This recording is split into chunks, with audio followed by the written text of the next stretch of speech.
So after that cinematic abortion known as The Exorcist II, the heretic William Peter Blatty returns to write and direct the third installment and second sequel, simply titled The Exorcist III. This movie should be renamed Exorcist III, Sorry for the Sequel. The Exorcist III is the true Exorcist II. It picks up right after the events of Exorcist number 1, 15 years later. The plot of this movie is actually very intriguing. To me, I find it very intriguing. It's a detective story first. I want to point that out. The central focus is on Detective Kinderman, who was in the first movie, and is played spectacularly by George C. Scott in this film, since Lee J. Cobb had passed away 3 years after the original movie was released. George C. Scott takes over the role of Kinderman, and Scott does a fantastic job. He is beautiful as Detective Kinderman. I almost wish that he was cast as Kinderman originally, because he's so good, and he slips into that role with such ease. But basic plot is Kinderman is trying to solve a series of murders that is going around Washington. These ritualistic murders that is being committed by this guy called the Gemini Killer. Now, the Gemini Killer was executed 15 years ago, concurrent with the events of the original Exorcist film. Pretty much his execution and the exorcism of Regan happened simultaneously. And as the Gemini Killer was killed, body was killed, his soul was transferred into Damien Karras. And that's how and of course Damien Karras does appear in this movie, reprised by Jason Miller, and the scenes that Miller and Scott have whenever they talk to each other are simply creepy, and they're fantastic scenes. Even the scenes with Brad Dourif, who plays the default version of the Gemini Killer. His scenes with George C. Scott are amazing as well, and he has this one scene where he is just acting his heart out. I'm not going to give it away. You've probably seen this scene, know what I'm talking about. It's a beautiful scene. It's fantastic. Brad Dourif, he just borderlines going over the top, then he brings himself down in the scene. It's spectacular. You got to watch it to believe. I know I'm going all over the place with this thing. Anyway, let me get my train of thoughts. I just lost it. So Detective Kinderman is trying to solve these ritualistic murders that are very, very similar to what the Gemini Killer was doing 15 years prior to the events of this film.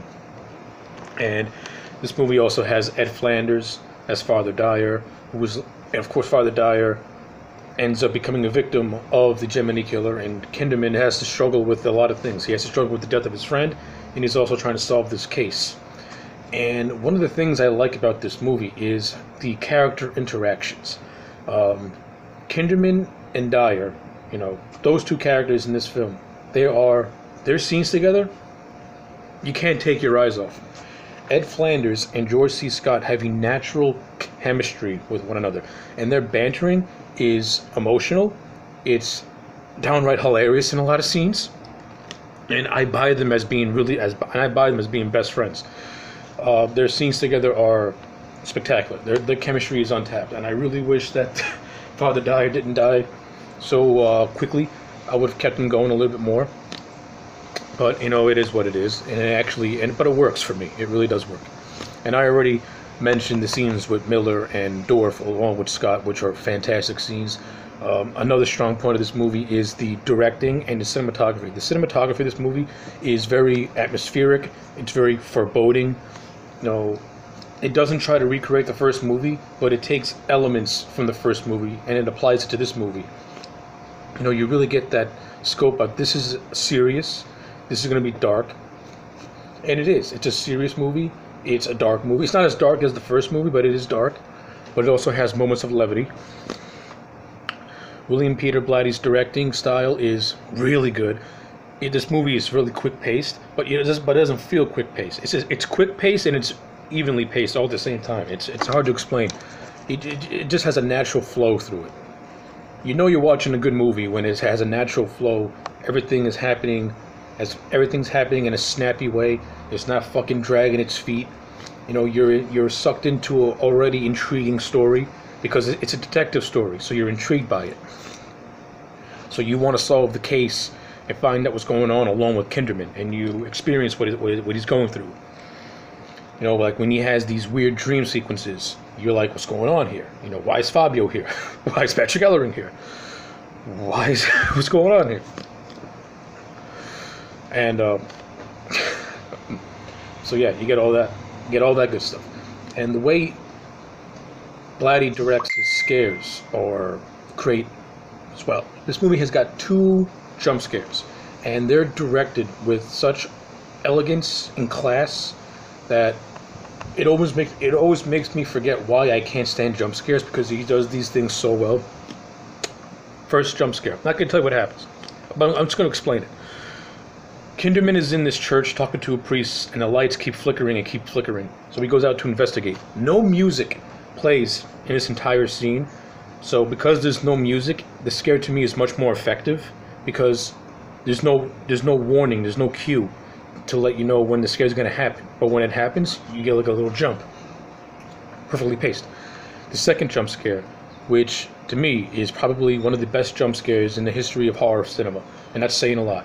Then again, jump scares in general are just cheap tricks, but Blatty tries to actually be creative with it. So second jump scare, it's in the hospital. The camera's just in one place, it never moves. It just lingers on this shot for minutes on end. And it builds, and it builds, and it builds, and it builds, and just as you're about to lose hope and give up on the jump scare, bam! It hits you with the music and what's happening and the imagery on the screen. It's fantastic. You gotta watch it. You gotta watch it. Just type in on YouTube, Exorcist III best jump scare. Trust me, it's a great jump scare. And it's also one of the best scares in horror cinema. Yeah. Now this movie I do have some issues with this movie. There's this whole subplot with this character called Father Morning, played by Nicole Williamson, who is an exorcist, a priest who's an exorcist, and he gets merged into the Kinderman storyline to perform an exorcism on the Jiminy Killer, and it really does feel clunky, and it really does feel tacked on, and it does feel out of place. It's pretty much the studio saying, listen, this is an exorcist movie. We need to have an exorcism in this thing. So when you get to the climax, it kind of is a little overblown, and kind of not what you're expecting. Like up until the last half, up until like the final 20 minutes of the movie, this thing has a consistent tone and a consistent atmosphere. It's creepy, it's scary, it's intriguing. It's an intriguing story. Then when you get to the last 20 minutes and the exorcist and this Father Morning character pops in, the movie takes a drastic turn and it becomes action-y. And it kind of it's really disjointed and feels really jumbled. And I didn't like that at all. I really didn't like that at all. I actually liked what the original ending was supposed to be, which is actually a little bit more cerebral for a mainstream audience. But listen, it is what it is. At the end of the day, Exorcist III is a much more watchable movie than The Exorcist II. It's actually a very underrated movie than The Exorcist. It's actually a very underrated movie. And I would gladly just do a double bill of Exorcist and Exorcist III, because I think with those 2 movies, the storyline flow is so much more natural, and Exorcist II is just a fucking joke and a half. It does not belong in the Exorcist franchise whatsoever. So yeah, I'm sorry if this review was a jumbled mess. I'm trying to rush this thing out because I have to go to work in about an hour or so. But I just wanted to get this thing out there as fast as I can. There's a lot more I could have covered with this thing, but again, watch The Exorcist III. I think you would like it a lot. It's a very entertaining movie. It's a good movie. The characters work. The characters are great. The interactions are great. The acting is on point. Actually, the acting is on point with the original Exorcist movie. That's how good this movie is. That the acting is on point with the original Exorcist. Peter Blatty's screenplay is good. His directing is brilliant. And yeah, despite that ending, I got to give this movie an 8 out of 10. If Blatty would have stuck to his original guns and kept his original ending, this thing would have been close to a 9, maybe even a 10. But because you forced in an exorcism scene, I gotta get dock points and give you an 8. But anyway, let me know what your thoughts on The Exorcist III is in the comment sections below. Like, comment, subscribe. I'll check you back next time for more.